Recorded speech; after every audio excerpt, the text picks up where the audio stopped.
खरं म्हणजे आता सीबीआयने जी चार्जशीट दाखल केलेली आहे त्या चार्जशीटमध्ये स्पष्टपणे त्यांनी सांगितलेलं आहे कशा प्रकारे गिरीश महाजनांवर मोका लागला पाहिजे, गिरीश महाजनांवर खोट्या केसेस लागल्या पाहिजे, याकरता वारंवार गृहमंत्री म्हणून अनिल देशमुख यांनी त्या ठिकाणी दबाव टाकला आणि हे गुन्हे दाखल करायला लावले। खरं म्हणजे या संदर्भातले ऑडिओ व्हिज्युअल पुरावे मी स्वतः दिले होते आणि त्याच्यावरच सीबीआयकडे केस झाली आणि त्या केसमध्ये सीबीआयने पुराव्यासहित कोर्टामध्ये चार्जशीट दाखल केलेली आहे।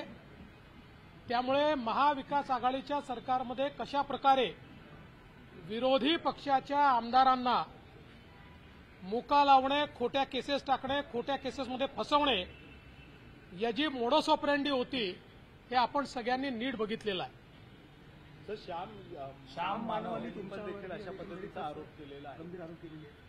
बघा, पहिली गोष्ट तर इतके वर्ष श्याम मानव मला ओळखतात, त्यामुळे त्यांनी पहिल्यांदा अशा प्रकारचे आरोप करायच्या आधी मला विचारायला हवं होतं। पण दुर्दैवाने मला असं वाटतं की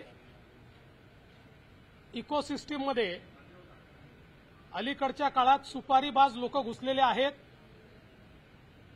सुपारी घेऊन बोलणारे लोक घुसलेले आहेत। दुर्दैवाने त्यांच्या नादी श्याम मानव लागले का असा प्रश्न मला पडतो। पण एक गोष्ट मला स्पष्टपणे सांगायची आहे की या ठिकाणी अनिल देशमुख यांच्यावर आरोप लागल्यानंतर आमचं सरकार नव्हतं, महाविकास आघाडीचं सरकार होतं। ती केस मुंबई हायकोर्टाच्या चीफ जस्टिस समोर लागली आणि मुंबई हायकोर्टाच्या चीफ जस्टिस यांनी अनिल देशमुख यांच्या विरुद्ध एफआयआर करायला लावला। त्यांच्याच सरकारमध्ये तो एफआयआर झाला, त्यानंतर ते जेलमध्ये गेले आणि ते आता बेलवर बाहेर आहेत। ते काही सुटलेले नाही आहेत। 100 कोटीच्या वसुलीच्या केसमध्ये ते जेलमधनं बेलवर बाहेर आलेले आहेत। आणि मी एक गोष्ट अतिशय स्पष्टपणे सांगतो, मी आजपर्यंत बोललो नव्हतो, ते सातत्याने आरोप करतायत तरी मी शांत आहे, कारण मी अशा प्रकारचं राजकारण करत नाही, कोणावर डूक ठेवून राहत नाही। पण माझा एक सिद्धांत पक्का आहे, मी कोणाच्या नादी लागत नाही, कोणी नादी लागलं तर सोडत नाही। मी आज तुम्हाला स्पष्टपणे सांगतो आणि माझं त्यांनाही सांगणं आहे, कारण त्यांच्याच पक्षाच्या लोकांनी त्या काळातल्या त्यांचे काही ऑडिओ व्हिज्युअल्स हे मला आणून दिलेले आहेत। त्यामध्ये ते उद्धव ठाकरेंबद्दल काय बोलतायत, ते पवार साहेबांबद्दल काय बोलतायत, या संपूर्ण जे आरोप आज आमच्यावर लावतायत त्या संदर्भात ते काय बोलतायत, वाझेवर ते काय बोलतायत, या सगळ्या गोष्टी आहेत। माझ्यावर वेळ आली तर मला त्या पब्लिक कराव्या लागतील। मी अशा प्रकारचं राजकारण करत नाही, पण रोज जर कोणी खोटं बोलून या ठिकाणी नरेटिव्ह सेट करण्याचा प्रयत्न करत असेल तर त्यांनी एवढं लक्षात ठेवावं, देवेंद्र फडणवीस पुराव्याशिवाय कधीच बोलत नाही। पण बजट आया पर राहुल गांधी ने कहा कि ठाण्यामध्ये 1.5 महिना पाकिस्तानात जाऊन एक सनम नगमा म्हणून असं नाव आहे त्या महिलेचं, 1.5 महिन्यात पाकिस्तानातून परतल्याची माहिती येते। एकंदरीत फसवणूक झालेली दिसून येते। याच्या संदर्भात सुद्धा चौकशी नाही, या संदर्भात अगदी सखोल चौकशी केली जाईल आणि सखोल चौकशी करून त्या संदर्भात योग्य ती कारवाई केली जाईल। सर, तुम्हाला एकंदरीत टार्गेट केलं जात आहे का? कधी श्याम मानव, कधी अजून दुसरी नावं, कधी प्रत्येक असं आहे, आता मनोज जरांगेंची जी केस आहे ही 2013ची केस आहे। यापूर्वी देखील त्या केसमध्ये त्यांचा नॉन बेलेबल वॉरंट निघाला, तो त्यांनी जाऊन कॅन्सल केला। कुठल्याही क्रिमिनल केसमध्ये जर तुम्ही तारखेवर हजर राहिला नाहीत तर त्या ठिकाणी नॉन बेलेबल वॉरंट निघतो। तो नॉन बेलेबल वॉरंट तुम्ही तारखेवर हजर राहिला की तो रद्द होतो। तशाच प्रकारे मागच्या काळातही त्यांचा असा वॉरंट निघाला, तो त्यांनी जाऊन कॅन्सल केला।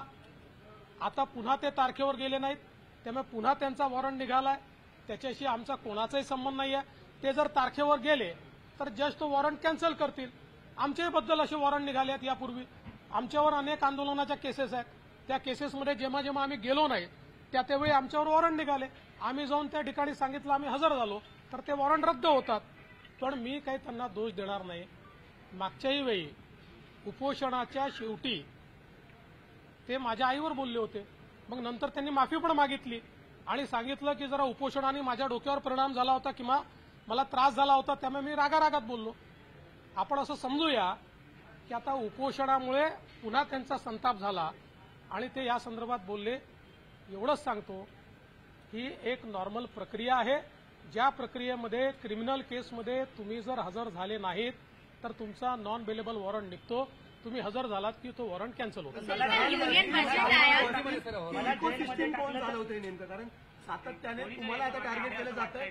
सरकार असताना फक्त देवेंद्र फडणवीसांवर टीका होते. मी तुम्हाला प्रश्न विचारतो की देवेंद्र फडणवीसला टार्गेट कोण करेल? कोणाला फायदा आहे देवेंद्र फडणवीसला टार्गेट केल्यामुळे? जसं तुम्ही म्हणालात फक्त आणि फक्त टार्गेट एकच देवेंद्र फडणवीस. ही देवेंद्र फडणवीसची जी काही शक्ती आहे, लोकांचं प्रेम आहे, हे कोणाला समजतं? ते कोणाला घातक वाटतं? देवेंद्र फडणवीसमुळे कोणाला धोका आहे हे आपल्या सगळ्यांना माहिती आहे. त्यामुळे इकोसिस्टम कोण चालवत आहे हे देखील आपल्याला माहिती आहे. युनियन बजेट मुळे उपमुख्यमंत्री आणि राज्याचे गृहमंत्री देवेंद्र फडणवीस यांनी जरांगे यांच्या केससह अनेक विषयांवर स्पष्टपणे भाष्य केलं.